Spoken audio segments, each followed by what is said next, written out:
اسلامی تاریخ میں ہر نبی کا ایک خاص مشن رہا ہے۔ اللہ تعالی نے ہر قوم کی ہدایت کے لیے ایک رسول بھیجا۔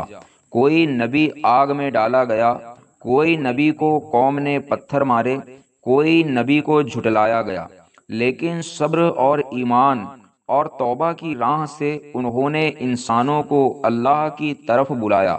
انہی بابرکت نبیوں میں سے ایک ہے حضرت یونس علیہ السلام۔ ان کا واقعہ صبر، توبہ اور رحمت کی ایک زندہ مثال ہے۔ حضرت یونس علیہ السلام کو اللہ تعالی نے نینوا، موجودہ عراق کے علاقے کی قوم کی طرف بھیجا۔ نینوا کے لوگ بت پرستی میں ڈوبے ہوئے تھے۔ وہ لکڑی اور پتھر کے بتوں کو پوجتے، ان کی خاطر قربانی دیتے اور اللہ کو بھول چکے تھے۔ یونس علیہ السلام نے انہیں پیغام دیا، اے میری قوم، صرف اللہ کی عبادت کرو، وہی تم کو پیدا کرنے والا ہے، وہی تمہیں رزق دیتا ہے اور وہی تمہیں موت دے گا اور زندہ کرے گا۔ لیکن ان کی قوم نے ان کا مذاق اڑایا۔ کچھ بولے، تم بھی ہم جیسے انسان ہو، اگر تمہارے اللہ کی طاقت ہے تو ہم پر عذاب کیوں نہیں آتا؟ سالوں تک یونس علیہ السلام انہیں دعوت دیتے رہے، لیکن بہت کم لوگ ایمان لائے۔ جب قوم نے زیادہ غرور دکھایا تو یونس علیہ السلام نے اللہ سے دعا کی کہ اب اس قوم پر عذاب نازل ہو۔ اللہ نے ان کی دعا قبول کی اور یونس علیہ السلام کو اشارہ ہوا کہ اب اس قوم پر سخت عذاب آئے گا۔ یونس علیہ السلام قوم کو چھوڑ کر نکل پڑے، جبکہ اللہ کا حکم تھا کہ پہلے اللہ کی طرف سے اجازت کا انتظار کرو۔ جب آسمان پر کالے بادل چھا گئے، بجلی کڑکنے لگی اور چاروں طرف سخت ڈر پھیل گیا تو نینوا کی قوم کو احساس ہوا کہ واقعی عذاب آنے والا ہے۔ وہ سب اپنے بچوں اور جانوروں کو لے کر میدان میں نکلے، رونے لگے، گڑ گڑانے لگے اور سب نے مل کر سچے دل سے توبہ کی۔ اللہ تعالی نے ان کی توبہ قبول کر لی اور عذاب ہٹا لیا۔ دوسری طرف یونس علیہ السلام ایک کشتی جہاز میں سوار ہو گئے۔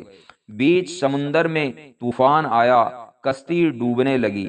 لوگوں نے کہا، کسی گناہ گار کی وجہ سے یہ آفت آئی ہے، ہمیں قرہ چٹھی ڈالنی چاہیے۔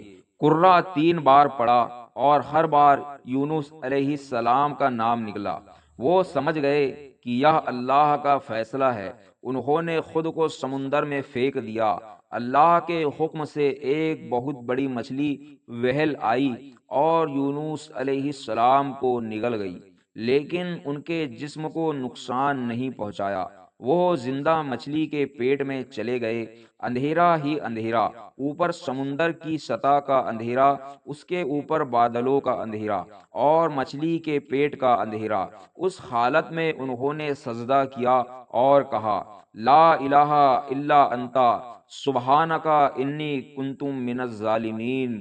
اے اللہ، تیرے سوا کوئی معبود نہیں، تو پاک ہے، بے شک میں ہی گناہ گار ہوں۔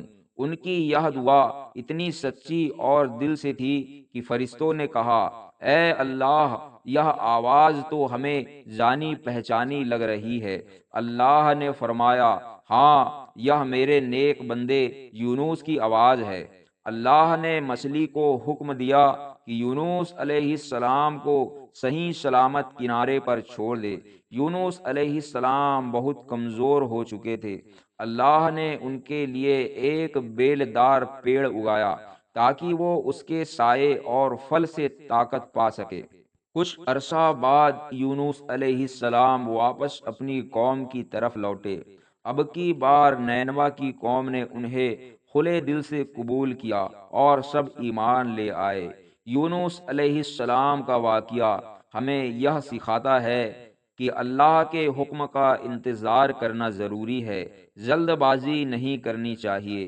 توبہ اور استغفار ہر آفت کو ٹال سکتا ہے۔ اندھیرے سے اندھیرے حالت میں بھی اللہ کی رحمت سے امید رکھنی چاہیے۔ ایک سچے دل کی دعا فرشتوں تک گونج جاتی ہے اور اللہ اس دعا کو ضرور سنتا ہے۔